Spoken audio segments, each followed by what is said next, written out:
हाय Sagittarians, कैसे हैं आप लोग। मैं आप लोगों के लिए टैरो रीडिंग लाई हूँ from 10th to 20th of जून। तो देख लेते हैं क्या है आप लोगों के लिए मैसेजेस। और ये एक जनरल रीडिंग है तो ये सबके साथ रेजोनेट नहीं करेगी। Okay, messages for Sagittarius 10th to 20th of June. Please angels बताएं धनु राशि वालों के लिए 10 से 20 जून कैसा रहेगा उनके लव लाइफ में, उनके रिलेशनशिप में। मैसेजेस दें प्लीज, एंजल्स गाइड करें, बताएं। Sagittarius 10th to 20th of June.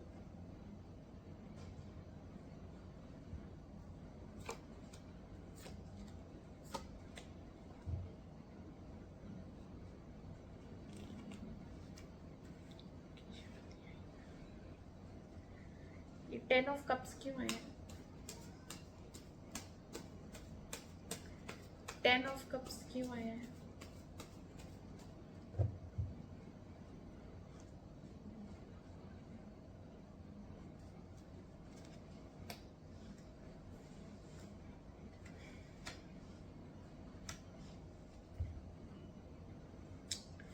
Four of wands क्यों आया? Please clarify. Four of wands,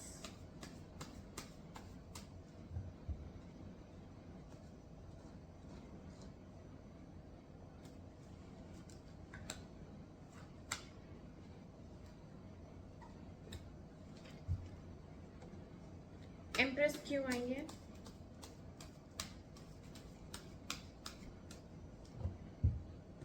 empress क्यों आई है?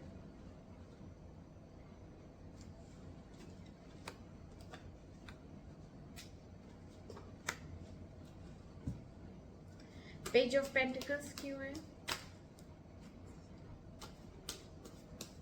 Clarify page of pentacles.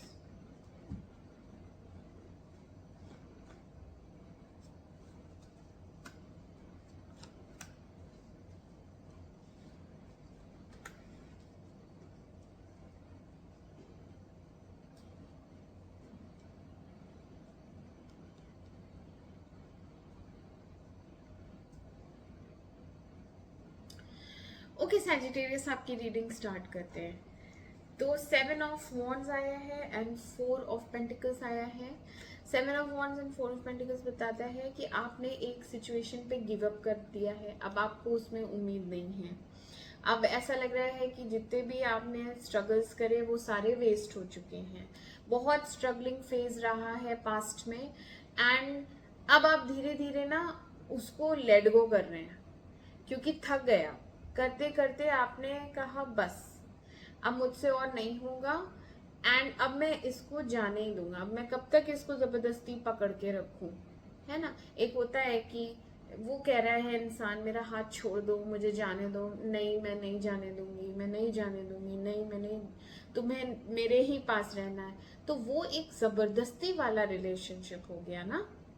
तो आपने ये चीज रियलाइज कर ली है कि जबरदस्ती मैं किसी को पकड़ के नहीं बैठने दूंगी, अभी जिसको जाना है वो जाए। मैं अब अपनी तरफ से और एफर्ट्स और मेहनत नहीं करने वाली, या मैं इसमें और जोर नहीं दूंगी। ठीक है, मन है तो रुको, नहीं मन है तो यू में लीव। ये वाली थिंकिंग आपकी आई है। क्यों? क्योंकि आपको अपनी प्राइड, ठीक है, यहाँ पे विक्ट्री दिख रही है, यहाँ पे लीडरशिप क्वालिटीज दिख रही हैं आपके अंदर। आप अपने रिलेशनशिप में एक इज्जत होती है, ठीक है, मान होता है कि इस रिलेशनशिप में जिस तरह तुम मुझे ट्रीट कर रहे हो मैं वो ट्रीटमेंट के लिए नहीं हूं। मेरी एक रिस्पेक्ट है, एक पोजीशन है। तो आपको ये ट्रीटमेंट नहीं अच्छा लग रहा है, जबरदस्ती वाला। आपको क्या पड़ी है किसी के साथ जबरदस्ती रिलेशनशिप में रहने की? आपके पास बहुत ऑप्शंस हैं, आपके फॉलोअर्स बहुत हैं, आपको जरूरत नहीं है किसी के आगे गिड़गिड़ाने की या इस तरीके की बेइज्जती सहने की। तो यहाँ आप अपनी प्राइड के लिए ना एक स्टैंड लेते हुए नजर आ रहे हैं। ये आपने अपनी इज्जत के लिए फैसला लिया है। और ये फैसला यही है कि इस इंसान से दूर हो जाना बेटर है, क्योंकि यहाँ इमोशनल कंटेंटमेंट भी नहीं है। यहाँ पे एक जना तो अवेलेबल रहता है, एक जना अवेलेबल नहीं रहता है। मतलब तुम्हें अगर मेरे लिए जरूरत फील होती है तो मैं हमेशा अवेलेबल हूँ तुम्हारे लिए, और मुझे जब जरूरत होती है इमोशनली तो तुम कभी भी नहीं होते हो मेरे लिए, है ना। तो यहाँ पे लैक करता है इमोशनल कनेक्शन। इसलिए आप एक डिसीजन पे आते हैं कि इसको रिलीज कर देना ही बेटर है। यहाँ से हमें अब आगे बढ़ना है, इसको अब हमें लेट गो करना पड़ेगा, और वो आप कर भी देंगी, क्योंकि बात किस पे आ गई है, इज्जत पे आ गई है, प्राइड बहुत है मेरे पास। ठीक है, आगे बढ़ते हैं। हाँ, अब यहाँ कोई है जो आपके साथ रिकंसाइल करना चाहता है, ओके। उसने ब्लॉक किया हुआ है और अब उसे अनब्लॉक करना है। अब वो आपके पीछे आएगा, अब वो आपसे बात करेगा, क्योंकि आप बिल्कुल वो हो गए ना, छोड़ दिया, अब पकड़ के नहीं बैठी हैं, तो आपने छोड़ दिया। तो जब छोड़ दिया तब उस इंसान को रियलाइज हुआ ये तो मेरे पीछे नहीं आ रही, ये तो मेरे पीछे गिड़गिड़ाती थी, प्लीज मुझसे बात कर लो, प्लीज मुझे रिस्पॉन्स दो, मुझे प्यार कर। नहीं, अब आपने सब कुछ छोड़ दिया, तो अब इसको लग रहा है अरे ये चली ना जाए, तो ये आपके पीछे आएगा। अब इसे चाहिए कि ये आपसे बात करे, रिकंसिलिएशन चाहता है ये इंसान आपके साथ, फिर से पहले जैसा रिश्ता बनाना चाहता है ये आपके साथ। बट आपको क्लैरिटी नहीं है, आपको इस इंसान पे, मतलब आपके दिमाग में चलते हैं बहुत सारी बातें, बहुत सारी चीजें चलती हैं, ठीक है, लेकिन आप उसमें फिक्स नहीं हो पा रहे कि ऐसा ना हो। आपके दिमाग में ना बहुत सारे क्या चलते रहते हैं, ऐसा ना हो कि ये इस बार आके ये करे या इस बार ये करे, तो मैं ये करूं, तो बहुत सारे दिमाग में कॉन्फ्लिक्ट्स चलते रहते हैं, कुछ क्लैरिटी नहीं मिलती है इस रिलेशनशिप को लेके। बेसिकली आप चाहती भी हैं कि ये रहे, क्योंकि प्यार बहुत करती हैं, ठीक है, लेकिन आपको समझ में नहीं आ रहा कि मैं क्या करूं इस इंसान का, क्योंकि ये ठीक से बिहेव नहीं करता। इसके दिमाग में क्या चलता है आप कभी जान ही नहीं पाती है। आपको कभी तो इस पे यकीन होता है कि हाँ जो ये कह रहा है ये अपनी बात पे अमल करेगा, लेकिन फिर रियलिटी कुछ और होती है।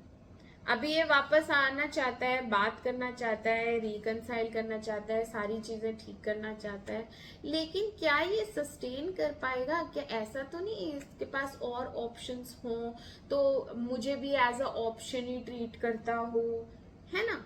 हो सकता है एज अ ऑप्शन ट्रीट करता हो, क्योंकि कमिटमेंट तो नहीं है अभी भी। आपको क्लैरिटी ये नहीं है कि ये शादी के लिए मुझे बोलेगा या ये शादी का वादा करेगा, नहीं, ऐसा कोई वादा नहीं किया जाएगा। मैंने कहा ना, यहाँ पे इमोशनल कंटेंटमेंट यहाँ नहीं है, यहाँ पे कमिटमेंट इश्यूज हैं। फैमिली के लिए तैयार नहीं है ये इंसान, और आप इमोशनली बहुत लैक करती हैं कुछ चीजों में। आपकी जितनी नीड्स हैं इमोशन वाइज, जैसे आपको अटेंशन चाहिए, प्रॉपर आपको पैम्परिंग चाहिए, आपको फोन करे, आपको मैसेज करे, लेकिन ये कम्युनिकेट तक नहीं करता ठीक से। एक्सप्रेस करना तो बहुत दूर की बात है, यहाँ पे मैसेजेस भी नहीं आते हैं, कभी कभी तो बिल्कुल चुप। अभी उस वजह से भी आप डिसअपॉइंट हो जाती हैं, आपको लगता है कि ये क्या है, ब्रेकअप की सिचुएशन आ जाती है। कभी कभी ऐसा भी हो जाता है कि जाओ मेरा दिल टूट गया है, मैं बातें नहीं कर रहा, या फिर जाओ मैं बात ही नहीं कर रही। इमेच्योर तरीके से बिहेव किया जाता है, तो आप बहुत डिसहार्टन हो जाते हैं। आपको लगता है कि ये रिलेशनशिप उस टाइप का नहीं है जैसा मैं चाहती हूँ, आपको सेटिस्फेक्शन नहीं होता है, इमोशनल सेटिस्फेक्शन तो बिल्कुल भी नहीं है। फिर यहाँ पे ब्रेकअप सिचुएशन आ जाती है, दिल टूट जाता है, हार्ट ब्रेक हो जाता है, ठीक है। बट फिर यहाँ पे क्या होता है, अगेन यूनियन हो जाता है। क्यों? क्योंकि प्यार है, यहाँ पे एंजल ब्लेसिंग्स रहती हैं, प्यार होता है और हम मिल जाते हैं। हमें याद आने लगती है और हम सोचते हैं कि चलो अभी सब ठीक है, अब आगे से ध्यान रखेंगे।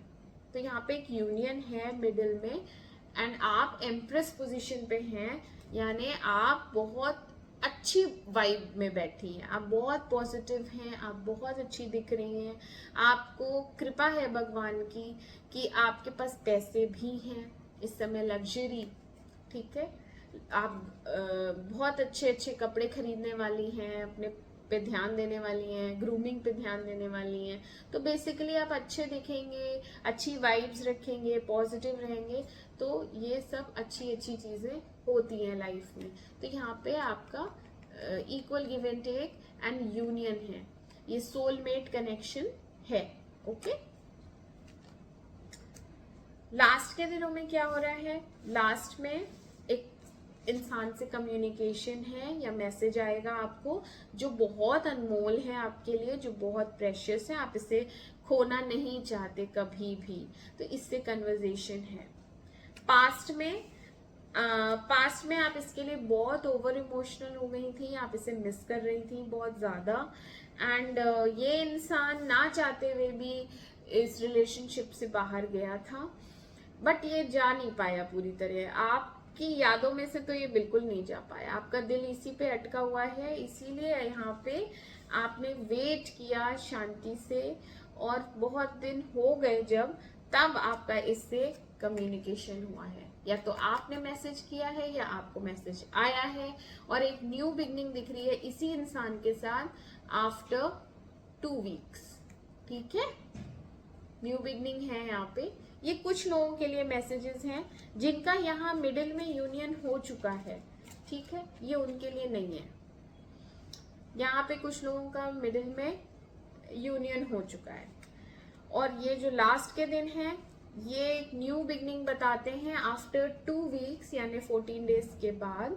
तो ये अलग लोग हैं जिनके मुझे लग रहा है लॉन्ग डिस्टेंस रिलेशनशिप है, या फिर जिनमें नो कांटेक्ट चल रहा है, तो वहां पे ये मैसेजेस के थ्रू बात की जाएगी। ओके, तो एक इनिशिएटिव लिया जाएगा कि अभी हम स्टार्ट करते हैं फिर से, तो ये उन लोग के लिए है। हाँ, ओके सैजिटेरियंस, तो ये थे आप लोगों के लिए मैसेजेस। मैं मिलती हूँ आपसे आपकी अगली रीडिंग में, तब तक के लिए मेरे चैनल को लाइक करें, सब्सक्राइब करें। Do take care of yourself, bye bye.